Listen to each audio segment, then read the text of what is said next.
Breaking news tonight at 10, Governor Sam Brownback's days could be numbered in Kansas. Tonight, he is planning for a job in Washington. Well, the White House says President Trump is expected to nominate him as the ambassador at large for international religious freedom. 41 Action News reporter Ariel Rothfeld has more on what this means for the coming weeks.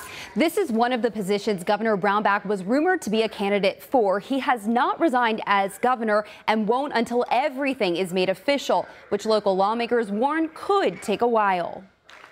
After months of speculation, it's official. Kansas Governor Sam Brownback will be nominated to be ambassador at large for international religious freedom. We've been waiting for this for nearly a year now. On Twitter, Brownback speaking out for the first time, tweeting, "Religious freedom is the first freedom. I am honored to serve such an important cause." But the governor has not resigned just yet. He will still need to be confirmed by the U.S. Senate and until then maintains his current power. Probably the overwhelming concern that I keep hearing is, look at what has happened to Kansas. What will that happen now in this new platform? As ambassador at large, Brownback would, according to the description online, be responsible for monitoring religious persecution and discrimination worldwide, implementing policies in different regions and countries. And presumably, Lieutenant Governor Jeff Collier would become governor. Like most people, there's a bit of a sense of relief.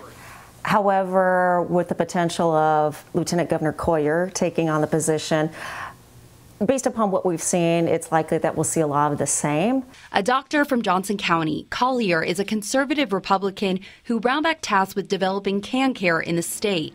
But until Brownback officially resigns, this is still very much a waiting game. This does leave some things up in the air, but again, we are looking at a very slow timeline because the current governor is still the current governor. Resignation has not yet taken place. Brownback has scheduled a press conference in Topeka tomorrow afternoon where he plans on discussing the nomination in detail.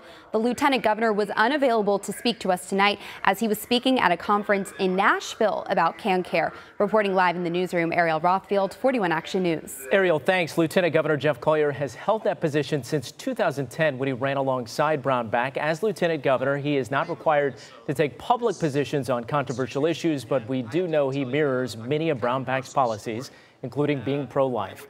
Collier, a plastic surgeon from Johnson County, he was elected to the House of Representatives in 2006 and the Senate in 2008. Kansas Senator Pat Roberts says he is happy for Governor Brownback. He says, quote, "Sam has always been called to fight for those of all faiths, and I'm glad he has been given an opportunity to answer this call." Again, Governor Brownback's office says they will hold a news conference at 2:30 tomorrow afternoon. You can watch it live on air on the 41 Action News mobile app or on our Facebook page.